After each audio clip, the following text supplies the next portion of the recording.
The broadcast is now starting. All attendees are in listen-only mode. Yes, sir. Please go ahead, sir. Good afternoon to all my colleagues in India, and welcome to the rest of my friends elsewhere in the world. This is Dr. S. Madhu. I am the professor and head of the Department of Mechanical Engineering, MLRIT, Dundigal, Hyderabad. My topic today is determination of velocities and accelerations of various kinematic links in a mechanism using instantaneous center method. We all know that in the analysis of mechanisms, velocities and accelerations play a very, very important role. In order to find out velocities and accelerations, although there are many methods, the instantaneous center method has become very, very popular. But however, from the student's point of view, over a period of time, I observed that they are finding it a bit difficult. They also feel that it's laborious and confusing. I'm making an honest attempt now to see that a systematic approach probably will make the student comfortable in handling the instantaneous center method. Coming to the introduction, in kinematics we come across bodies which have got both rolling as well as the translatory motion. For example, if you take the wheel of an automobile, it has got both rolling action as well as translatory motion. In spite of that, still we can assume that the body is having only pure rotary motion about some center. I once again would like to clarify on this aspect. Although an object has got both rotary as well as translatory motion, still an assumption can be made that the object has got pure rotary motion about some center. We call that center as the instantaneous center or the virtual center of motion. A proper understanding of this definition probably will give us an insight into how to solve the problems using instantaneous center method. In simplest words, I have written in the introduction, the instantaneous center method of analyzing the motion in a mechanism is based upon the concept that any displacement of a body having motion in one plane. When I say motion, it could be rotary motion as well as the translatory motion, can be considered as a pure rotational motion of a rigid link as a whole about some center known as the instantaneous center or the virtual center of motion. There are two definitions which I have come across regarding the instantaneous center. As I said earlier, instantaneous center is a point on a member which another member rotates around permanently or instantaneously. So instantaneous center need not be permanent. At that particular instant, it exists at one point, and as the time goes, the instantaneous center may vary. Another definition is instantaneous center is a point common between two members where the velocities are equal both in direction and magnitude. I call this not as a definition, but it's one of the properties, important properties associated with the instantaneous center, which we will shortly make use of it. So the best definition for the instantaneous center is the one which is written here as instantaneous center is a point on a member which another member rotates around permanently or instantaneously. Now let us see, using this instantaneous center method, how do I find out the velocity at a point and in limits? Now, the figure which I have drawn here indicates a rigid body. The orange colored one is the rigid body, and I am considering 2 points A and B on this rigid body. Since it's a rigid body, there is no relative motion between the points A and B. Let's say that I know the velocity at point A both in magnitude as well as the direction. Likewise, let us say that at point B, I know the velocity only in direction but not in magnitude. I repeat once again, at point A, the velocity is known both in magnitude and direction, and at point B, the velocity is known only in direction but not in magnitude. The question is now, how do I find out the magnitude of the velocity B by using this instantaneous center method? The equation associated with this is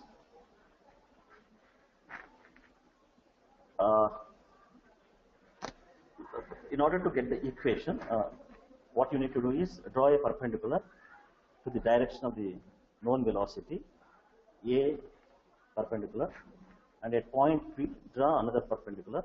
These two will meet at one point called as I, which is the instantaneous center for this rigid body. So it's assumed that the rigid body is having full rotary motion about this point I. When such is the case, the equation associated with this is, it is the velocity at point A divided by the distance A I is equal to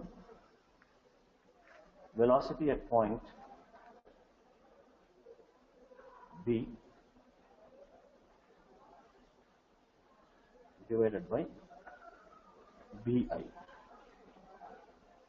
which indicates that the velocities are proportional. Velocities at a point are proportional to their distances from the instantaneous center. So now, using this equation, since I know the velocity at point A both in magnitude and direction, and since geometrically can find out the distance Ai, and Bi also can be found out geometrically, velocity at point B can be found out. So this is the basic equation. So the principle is that the velocities are proportional to their distances from the instantaneous center. Let us see some other properties associated with the instantaneous center. But before that, let us see how to find out the number of instantaneous centers, because in a given mechanism there are n number of links. So do we have any empirical relation which gives us the number of instantaneous centers? The answer is yes, and it's given by a capital N is equal to n into n minus 1 divided by 2, where small n is the number of links, and obviously capital N indicates number of instantaneous centers. So if I know the number of links in a given mechanism, I will come to know through this empirical relation what are the total number of instantaneous centers. An important equation with which probably I can find out a solution for velocities as well as the accelerations. One more important concept which is associated with this instantaneous center is Kennedy's theorem. Now, what does the Kennedy's theorem say? Kennedy's theorem states that if three bodies move relatively to each other, they have three instantaneous centers that lie on a straight line. Now, the figure which I have drawn indicates that there are three links which have got relative motion with each other, out of which one link A is fixed and B and C have got relative motion.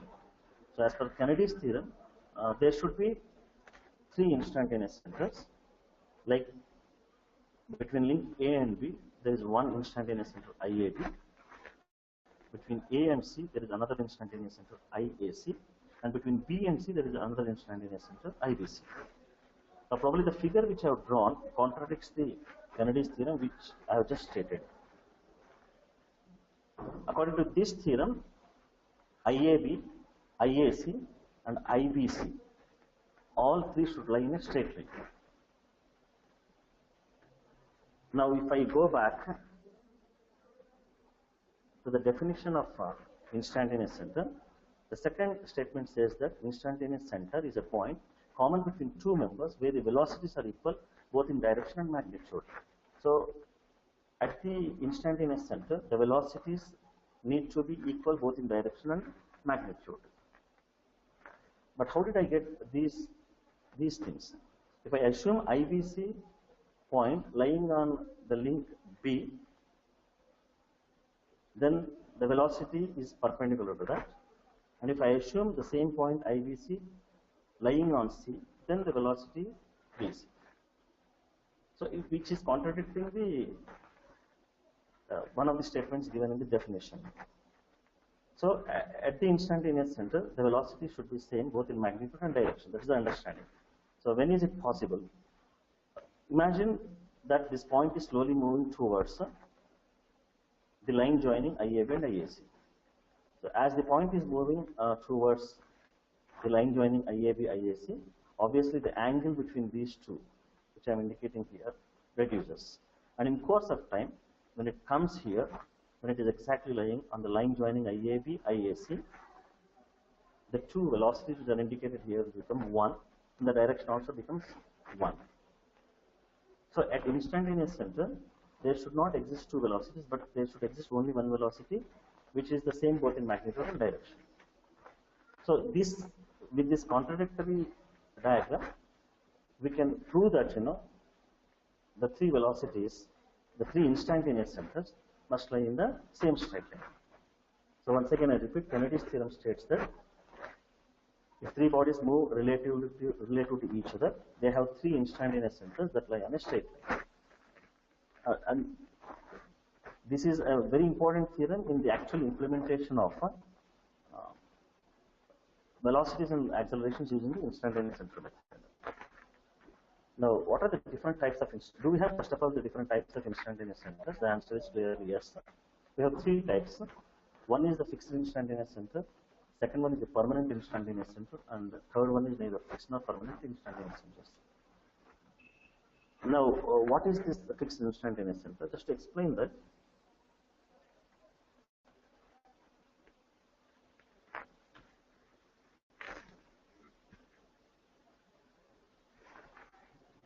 I have taken an example, a 4-bar mechanism. The slide indicates a 4-bar mechanism, A, B, C, D. Since it is a 4-bar mechanism, we have got 4 pairs here. They are all turning pairs. At point A, point B, and point C, and point D, we have 4 turning pairs. Now, going by the rules of instantaneous center, at point A, there exists one instantaneous center, I14. Shortly, I will be telling you what are the rules which govern location of the instantaneous centers. Similarly, at the junction B, I have I34 because AB is named as 4 and BC is named as 3. So, I34. Similarly, between 3 and 2, we have I23, and between 1 and 2, we have I12. So, there are 4 links, but according to the empirical relation, capital N is equal to N into N minus 1 divided by 2. If I substitute number of links is equal to 4, then it becomes capital N is equal to 4 into 4 minus 1 divided by 2. So, it comes to 6 instantaneous centers. So, obviously, 4 are indicated here. 4 are indicated, which are nothing but I14, I34, I23, I12. Now, out of these, if I go back, which are the fixed instantaneous centers, which are the permanent instantaneous, and need to be recognized. Now, I'll come back to the mechanism. Out of these 4, I14 and I12 are considered the fixed instantaneous centers. The reason is one of the links here is fixed. Whereas if I see I34 and I23, I repeat once again, I34 and I23, although they exist always there, but their position is not fixed. They are permanent, and hence they are called as the permanent instantaneous centers. So we do have fixed instantaneous centers and the permanent instantaneous centers. 4 are over, we are left with 2 more. 2 more, and those 2 more are known as neither fixed nor permanent instantaneous centers. The challenge here is we can easily, through visual inspection, identify which are the fixed instantaneous centers and the permanent instantaneous centers, but how to locate neither fixed nor permanent instantaneous centers. This is where the students exactly face the problem. And now in my whole discussion, the emphasis is on how to find out these neither fixed nor the permanent instantaneous centers. Now, just to give further elaboration for that, the first 2 types, meaning which fixed and permanent instantaneous centers, are called as the primary instantaneous centers, and the third type is known as the secondary instantaneous centers. So, a student can easily, through visual inspection, understand which are the primary instantaneous centers, but the difficulty comes when he is trying to locate secondary instantaneous centers. Now, this is what I have given in the next slide with respect to the previous slide mechanism, the 4-bar mechanism. As I said, I12 and I14 are called as the fixed instantaneous centers, and I23 and I34 are the permanent instantaneous centers, and the rest of the 2, that is I13 and I24, are neither fixed nor the permanent instantaneous centers because they vary with the configuration of the mechanism. Now, when I was talking about this mechanism, the 4-bar mechanism which you are seeing on the screen, I said that, for the link 1 and 4, the instantaneous center is situated at the joint A. Similarly, for the link 1 and 2, the instantaneous center is situated at I12. How is that I am saying that the instantaneous center is exactly at that point? Now, there are certain rules which govern the location of the instantaneous centers. Now, I am trying to touch upon those rules which govern the location of the instantaneous centers. For the explanation's sake, I have taken some of the most commonly occurring pairs.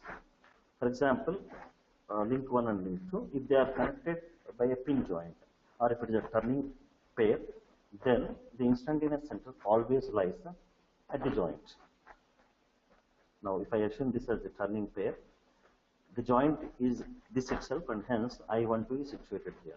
So, going by this philosophy, in the previous 4-bar mechanism, which indicates that this is a turning pair, I have indicated instantaneous center here at A, and similarly at D, because this is also a turning pair.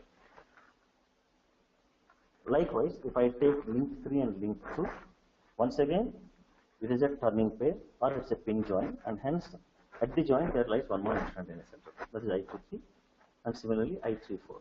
So we are very clear that if two links are joined by a pin joint, or if it forms a turning pair, then the instantaneous center lies at the turning pair or the joint.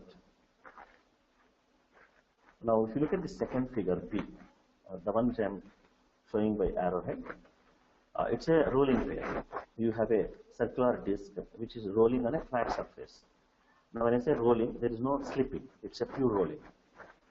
So, it's a pair, obviously, because there is a contact. So, for such a pair, where does the instantaneous center lie? If I call this flat surface as a fixed link 1, and this link 2, which is rolling, which is nothing but a disc, then there exists a point of contact. Now, remember that the instantaneous center for a rolling pair always lies at the point of contact. Now, let us say that I want to find out the velocities at point A and B. Now, the velocities at point A, the velocity at point A will be perpendicular to the line joining the point and the point of contact. I assumed that the disk is rotating in the anti-clockwise direction, and based on that, I have given the direction of the velocity in this direction, but it's perpendicular to the line joining the point and the point of contact. And at the point of contact, what is it lying? It is the instantaneous center. Similarly, at point B, if I want to find out the velocity, join the point B and the instantaneous center I12 and draw a line perpendicular to that, right? That gives the velocity.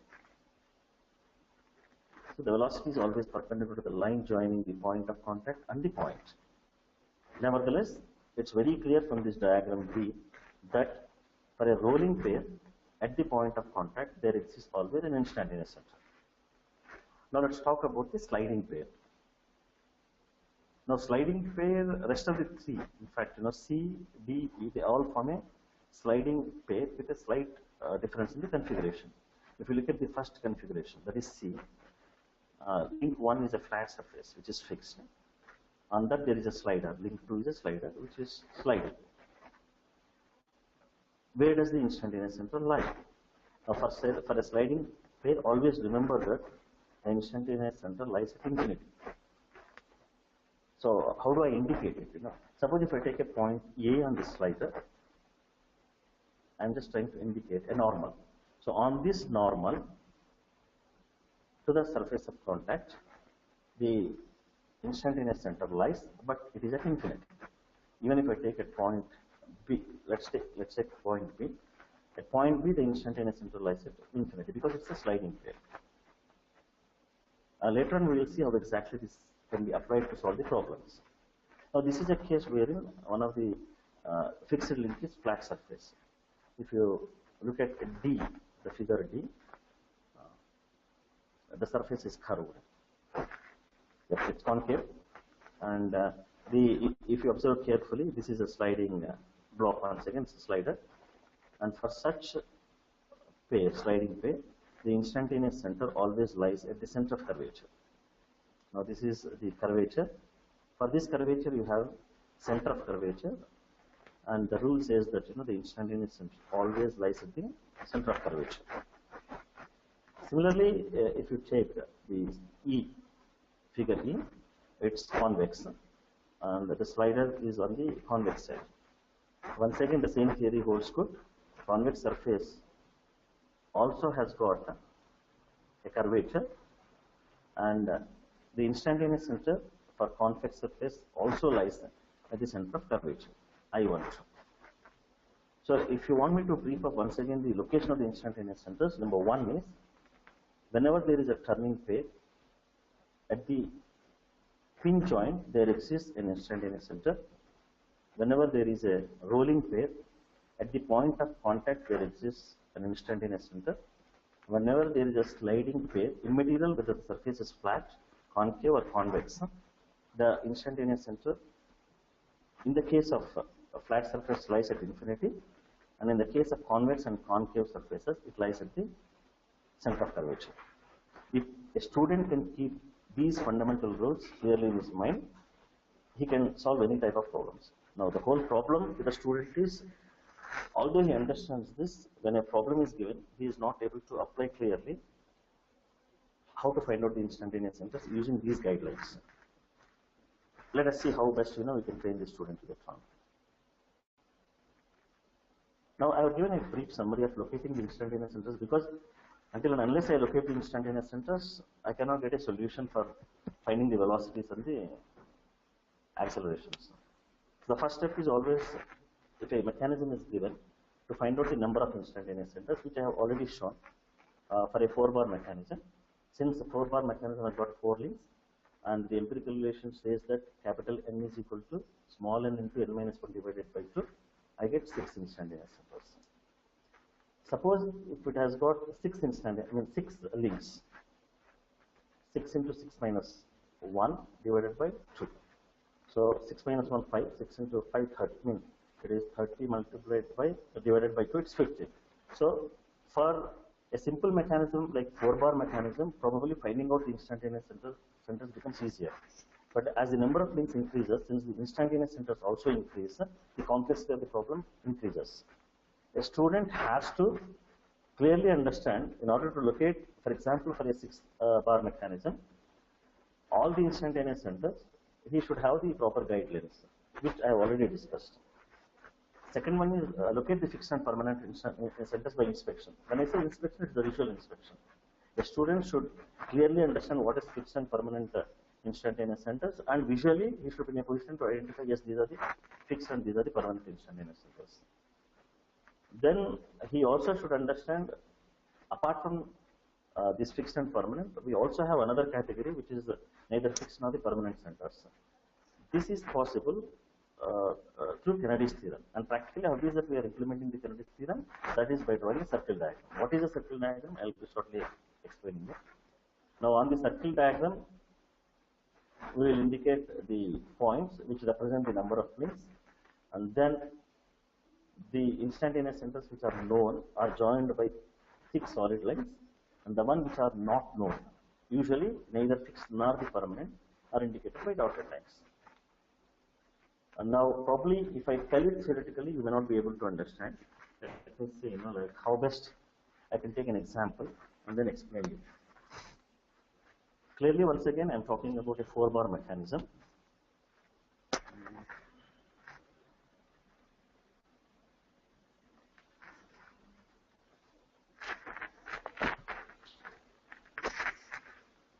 The 4-bar mechanism, the first step is to find out the number of instantaneous centers.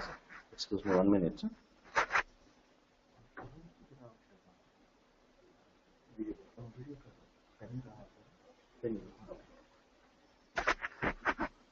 Sorry for the interruption.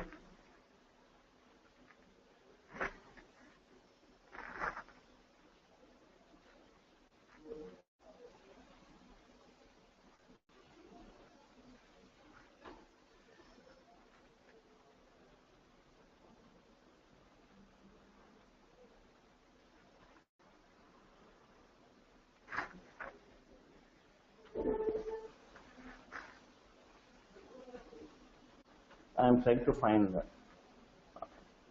the pen so that I can explain you very clearly the steps involved.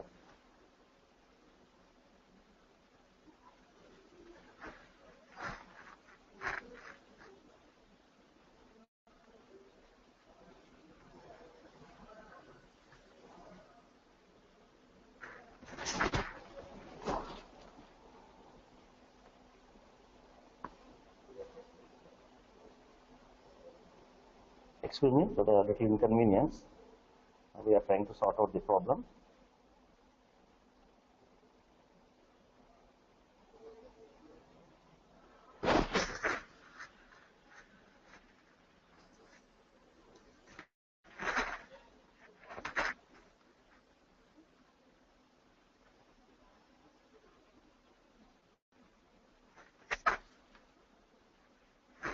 Yeah, I'll try to now explain it clearly for this mechanism, four-bar mechanism, how I am trying to find out neither permanent nor fixed instantaneous centers. Now, as I said, when a mechanism is given, the first thing a student has to do is find out the number of links. Obviously, here there are 4 links. When I know that, the first thing I do is I find out using the formula, capital N is equal to small n into n minus 1 divided by 2. Small n into n minus 1 divided by 2. Now, when I substitute small n, which is equal to the number of links, it comes to 6 instantaneous centers. There is no ambiguity in this, very clear. Now, the second step is the most crucial. A student has to highlight all the instantaneous centers. A student has to highlight all the instantaneous centers, for which a bookkeeping table is essential. What is this bookkeeping table? The bookkeeping table in general indicates number of links in a row,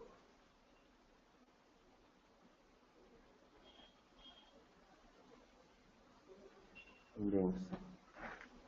Let us say that in this, how many links we have? We have 4 links, that is 1, 2, 3, and 4. So these are the 4 links we are talking about. And let us say that instantaneous centers I am trying to highlight. As I said, the second step is to highlight all the instantaneous centers. So I am writing here a short form of the instantaneous center, ICS, which indicates instantaneous centers. Now, the easiest way to indicate the instantaneous centers is, let us say if I am indicating it as I am talking about with respect to the first link, how many instantaneous centers are there? That is I12. And once again, with respect to the first link, that is fixed link, there is another instantaneous center, that is I13. And the third one is I14.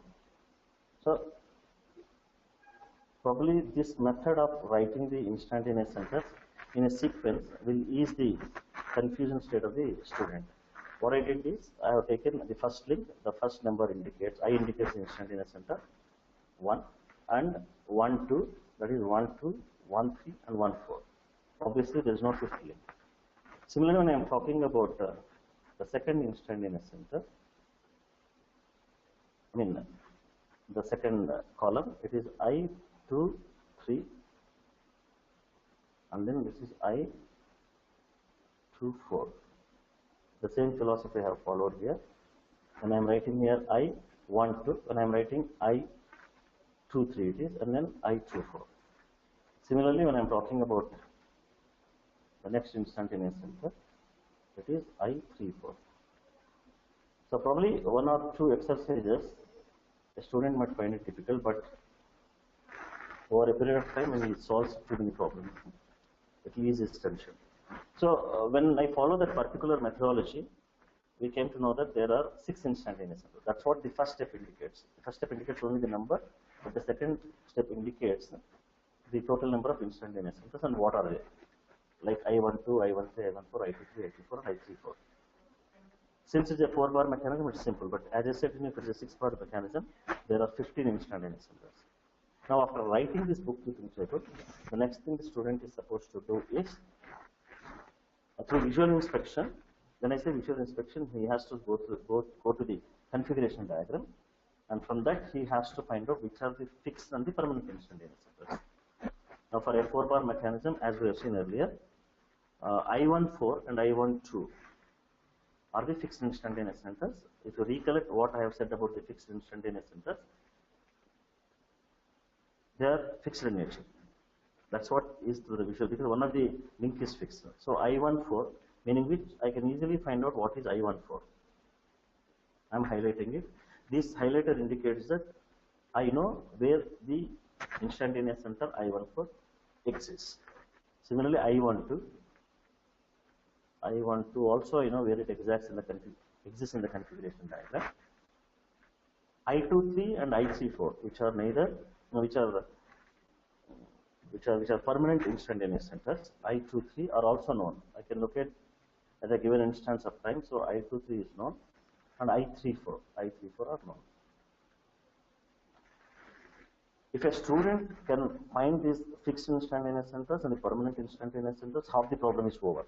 Now he is left with the instantaneous centers which are neither fixed nor permanent.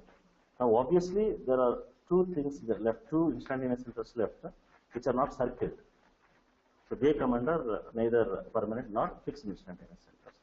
Now how do I find out? The whole crux of the problem is how do I find out this I13 and I24? Now in order to find out these instantaneous centers, you have to make use of the Kennedy theorem. But how do I interpret the Kennedy theorem?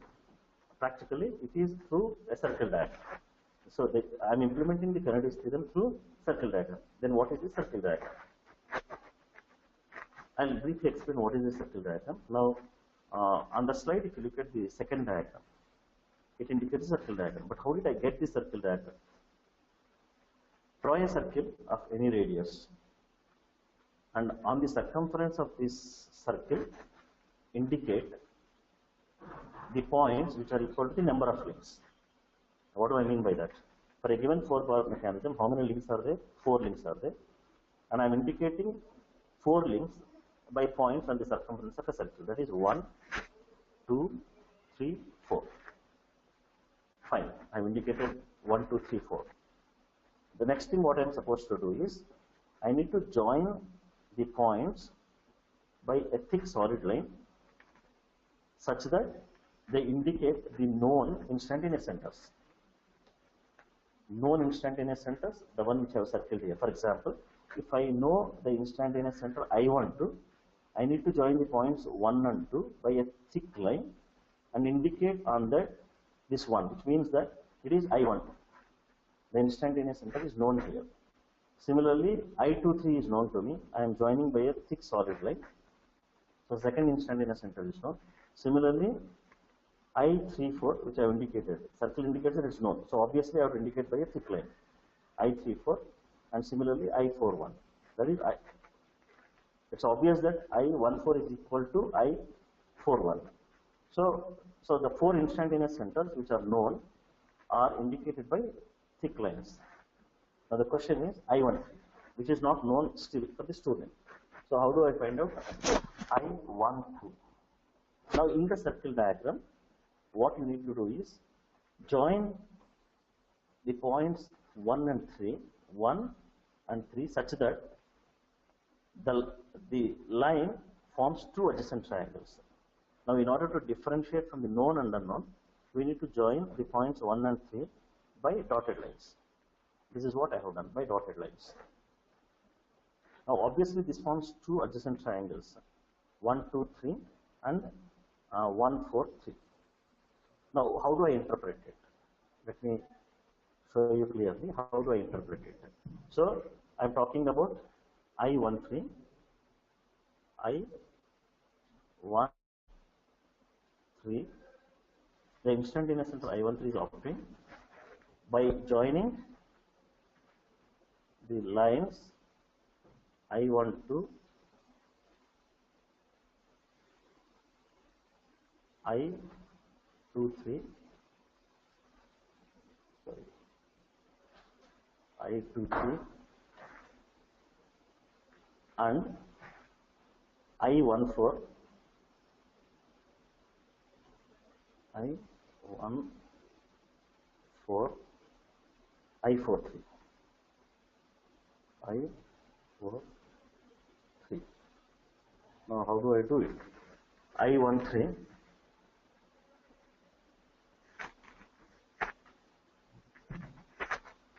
I13 is obtained by joining the lines I12, I23 and I14, I43. Now coming back to the configuration diagram, how do I interpret it? I need to first locate the line I12, I23. Now I12, I23. If I join this, a line is formed, right? I12, I23. Now I join I12, I23 and then extend it. Similarly, I14, I43, I14, I43 or 34, it's one and the same. I join that line and extend it. When I extend, these two lines meet at one point, and that point is nothing but I13. And this is where a student needs to have a clear concept. How did I get this whole equation? It is from the circle diagram. Circle diagram, I should draw the unknown instantaneous center line such that the two adjacent triangles are formed. What is the inference I am making through the adjacent triangles? It is this inference. So, in a nutshell, the instantaneous center I13 is obtained by joining the lines I12, I23 and I14, I43. Now, let us suppose that, I have one more instantaneous center which is not known. If you have seen the bookkeeping table, it indicates that I24 is not known. The instantaneous center I24. So, going by the same theory, I can join 2 and 4 by a dotted line which indicates the instantaneous center I24 which is not known. And then that forms two adjacent triangles, same 2, 1, 4 and 2, 3, 4. So, if I write an equation based on this, it becomes I24 will be equal to I24 will be equal to I23, that is obtained by joining the lines I23,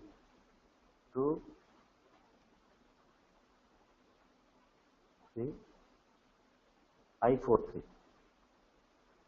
I43.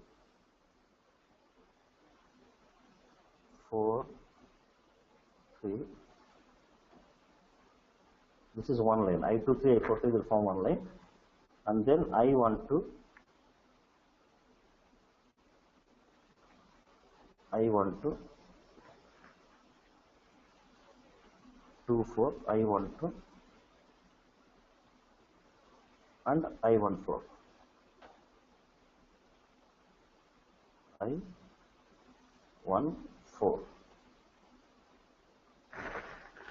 Now let's come back to the configuration diagram. So I need to locate I23. This is I23, and this is I34 or I43. So if I join, right, and extend it, it has been extended. I do not know initially whether I need to extend this side or this side, but anyway, I have extended to the narrower side, right?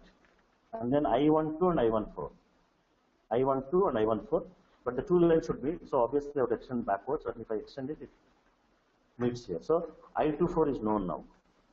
So initially I13 and I24 were the instantaneous centers which were neither fixed nor permanent, but using the circle diagram, which is the practical implementation of Kennedy's theorem, a student can locate the instantaneous centers. Now, the question is, how does this knowledge of locating the instantaneous center is useful in finding the velocities and accelerations? As I said, the velocity at a point and a link is proportional to the distance from the instantaneous center.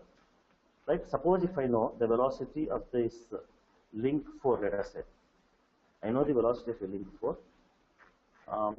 At point I34, the velocity is known.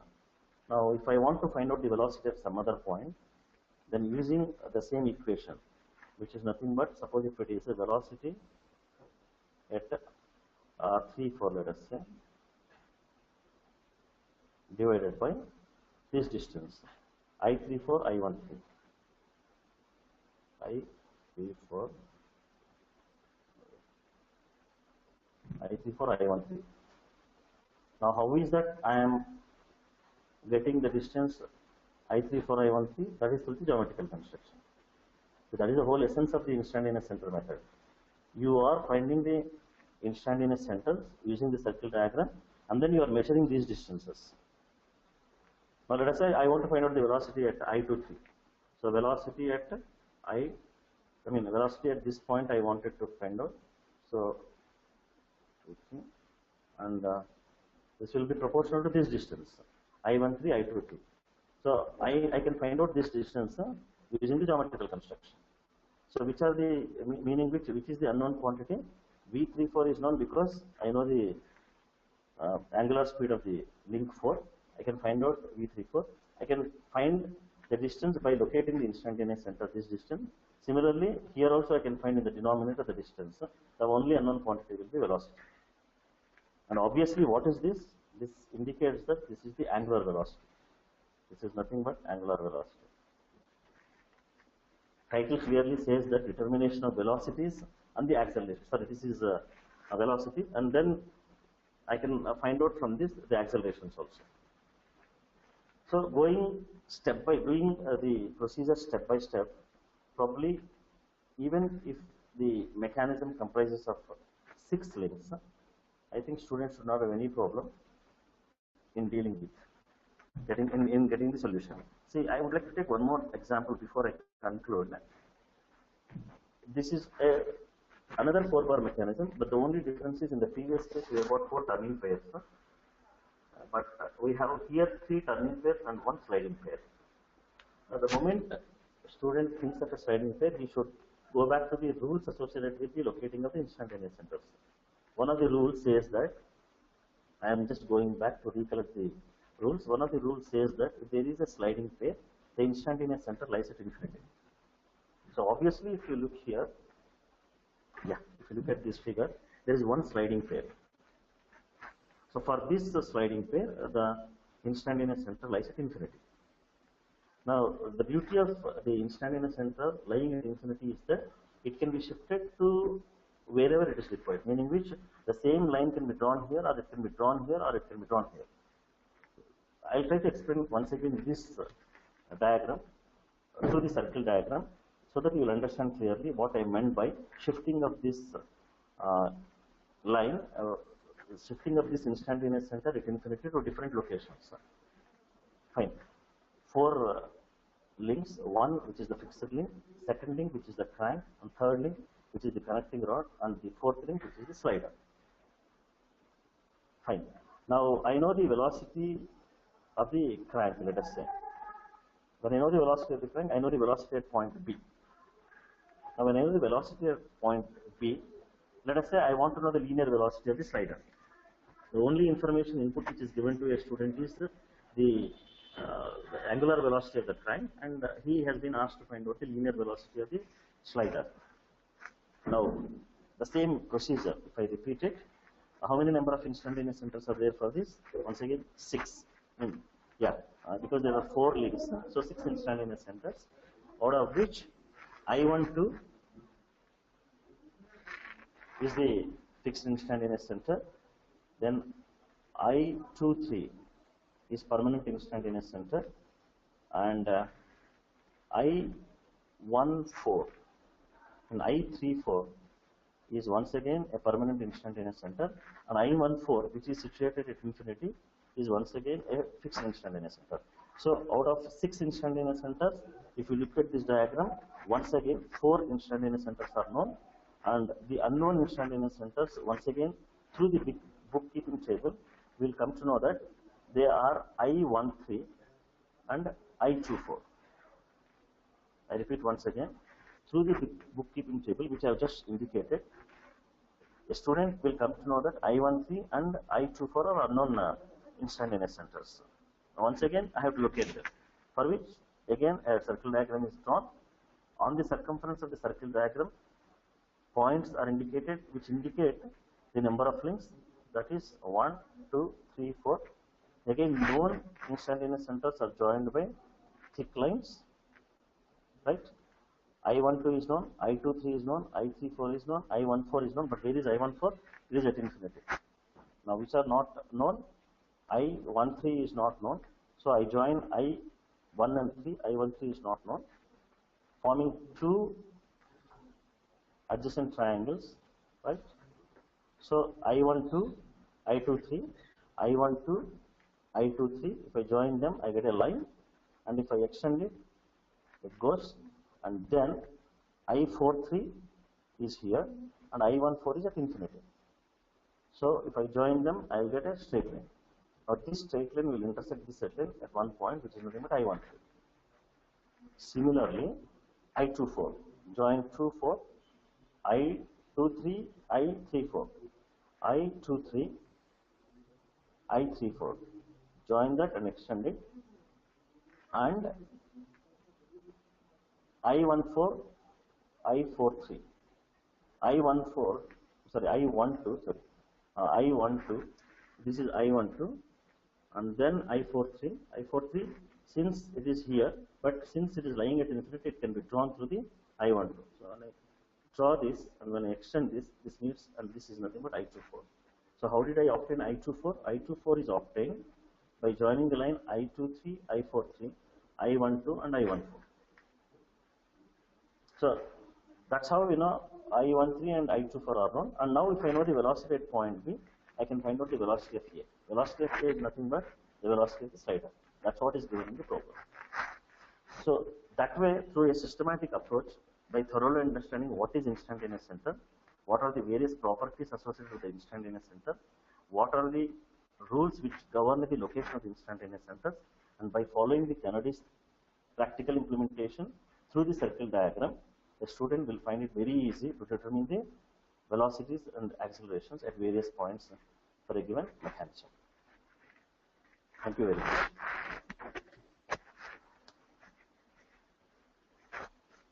Thank you, sir. From example 1, someone has asked, can we plot the point 1, 2, 3, 4 arbitrarily anywhere on the circle, and what is the radius of the circle? Generally, in order to avoid the confusion, it's better we follow in a sequence, either in the clockwise direction or in the anti-clockwise direction. For example, in the example 1 which I have shown, I followed a pattern 1, 2, 3, 4 anti-clockwise. But a caution is that never indicate the links randomly, because that confuses the student. And now when I am talking about radius of the circle, clearly I have indicated that it can be drawn to any radius. It doesn't come into the solution. It is only for reference we are drawing a circle to indicate the various links on the circumference of the circle. So radius doesn't matter. It can be of any radius. I think I have answered the question.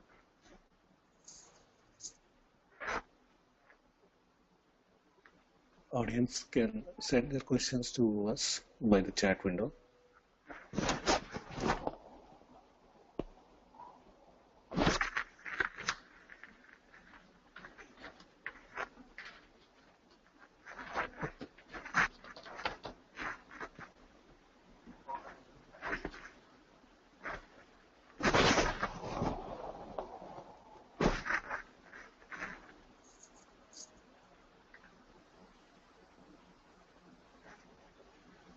If there are no questions, I think I can wind up the session. We'll give just 1 more minute, sir. Sure. Is it necessary that the fixed IC was on the circle? Come again? Is it necessary That the fixed IC was on the circle? Yeah. No, not necessarily. It all depends upon the given configuration. There are many instances as the number of links increase, right? The fixed instantaneous centers may not exist on the circumference of the circle. It all depends upon the given configuration and the solution asked for. And once again, one more caution is that it is not required to find all the instantaneous centers. Read the given program carefully, and whatever is required, you try to find out those instantaneous centers. Otherwise, there is no point in wasting. For example, if it is a 6-bar mechanism, I said 15 instantaneous centers. If the question asked is very simple, there is no point in wasting our time in finding out all the instantaneous centers. So nevertheless, the answer for this question is that it is not mandatory that all the known instantaneous centers are lying on the circumference of a circle. In example 2, point 1 is counted as a link 1, but it is a fixed point. Yeah, fine. This is what the most of the students get confused. Now, it is the flat surface which I have written here. If you observe it, right, that is the pair actually. That's a joint where the pair exists. So this is the fixed link. Now, if you see here, the slider is also sliding with respect to the fixed link. So most of them get confused that, like since I have indicated here one link and I have indicated another link here, fixed link, these two fixed links are different. No. For all practical purposes, whenever I indicate like this, right, I am showing it, whenever I indicate like this, they all come under only one fixed link. A student has to keep this in mind, otherwise he will count this as one link and this as another link. So according to him, there will be 5 links, but in practice there are only 4 links. I think I have answered this question. Yes, sir. Thank you, sir. Those are all the questions. In case I get, I will forward the mail, sir.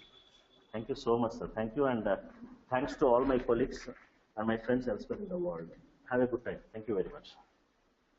Bye, sir. Bye, sir.